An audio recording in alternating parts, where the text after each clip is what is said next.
अस्सलाम वालेकुम व्यूवर्स, कैसे हो?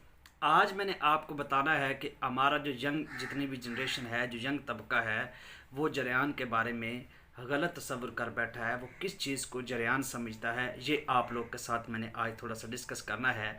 बेसिकली वो ये समझते हैं कि जो गाढ़ा रतूबत जो है पेशाब करने से यानी यूरिन से पहले या बाद में जो रिलीज़ होता है, उसी को वो जरियान समझ बैठते हैं। और कुछ नीम हकीम लोगों ने ये बताया कि इसकी वजह से बांझपन हो जाता है, रक्त जो सूरत इंजाल की अमराज हो जाती हैं, एतलाम की अमराज हो जाती है, ये वो।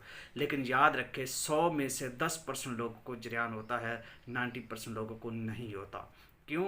क्योंकि आपकी बॉडी में कुछ ऑक्जालेट, कुछ फास्फोरस, कुछ शक्कर के मरकबात जो होते हैं, ये मौजूद होते हैं। ये पेशाब करने से पहले और बाद में या पेशाब के साथ ये भी रिलीज़ होते हैं। और हमारा आम जो जनरेशन है, जो जो इस इल्म से नावाकफ़ है, वो इसी को जरियान समझ बैठता है। हालांकि ये वहाँ बिल्कुल गलत है। आप इस चीज़ को कभी भी ना कहें। वो ऑक्जालेट आइंस होते हैं, फास्फोरस के आइंस होते हैं, और वो दूसरे शक्कर के मरकबात होते हैं जो रिलीज़ होते हैं। आप कभी भी उनको उसके साथ रिलेट ना करें। तो यकीन कर लें कि ऐसा कोई नहीं होता। बहुत कम लोगों में ये जो होता है, ज़्यादा लोगों में नहीं होता। तो इन चीज़ों को देखकर आप कभी भी परेशान ना हों और कभी भी ये ना समझें कि आपको जरियान है। शुक्रिया।